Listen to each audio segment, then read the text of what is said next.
Well, hello friends and followers. Here again is the Crosley BC-654a World War II radio.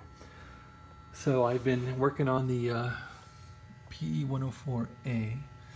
You might say, what the heck is a PE-104a? That's this power supply right here. So I've been injecting 12 volts into this thing via the the faithful 10-tech power supply, and replacing the 2000 microfarad capacitor, I suppose, was helpful. The largest help was replacing the 0.2 capacitor, or actually putting a 0.47 in series with a 0.2 capacitor across the high voltage coil. The high voltage coil has about 125 volts off of it, and it looks like the capacitor was failing, and as the radio ran, the capacitor got hot and it started grounding the system. So I'm able to run continuously now. The only problem is the rectifier I put in for the filament voltage is too effective. It's working too well. So I do have a 5 ohm 1 watt resistor in parallel, which is sinking and dissipating some of the current or power that would go into the tubes. So the tubes are holding now at minus 1.3 volts, and if I activate the little light here, of course it drags it down. I don't really want to put a lot of solid state regulators or crap in this thing. I just want to have it simple. So that little light drags it down a bit. If I take the resistor off, it'll go to 1.6 volts, and I don't want to run it there. So I'm going to put probably a 1 watt resistor in series with this thing. I'm not sure what ohmage I'll use yet. Probably like a 1 or 2 ohm resistor or something to bring it down to 1.4 volts. If I had linear diodes at 1.4 volts, that would be ideal. I don't think those exist, but anyway. So that's what I'm up to, and it's working pretty well.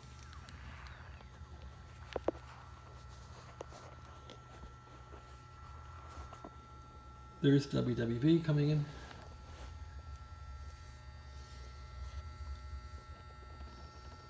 Right about there.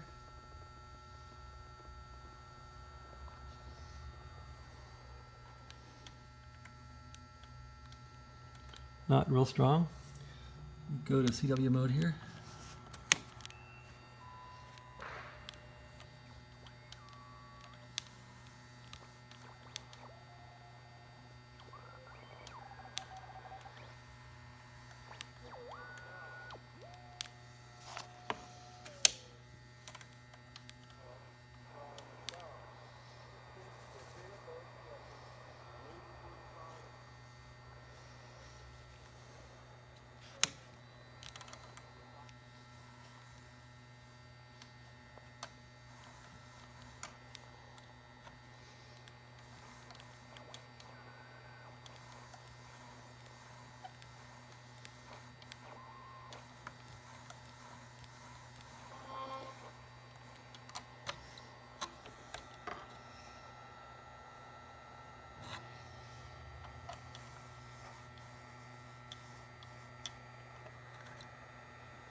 Anyway, it's working, so I can run the radio now, I think, not indefinitely, but it doesn't fade out. So I could probably do some work on the receiver now.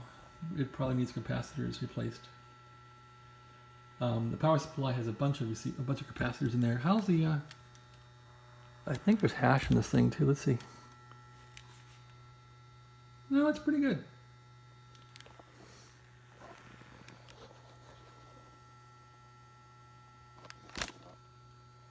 Yeah, it seems like when it first starts up, there's vibrator hash, and maybe the capacitors are so old they start working after a few minutes. I don't know, but it doesn't sound bad now with the vibrator running. So maybe the issue would be to put a solid-state vibrator in there and go that way to make it more dependable. But anyway, a project, a time-consuming project, that's for sure.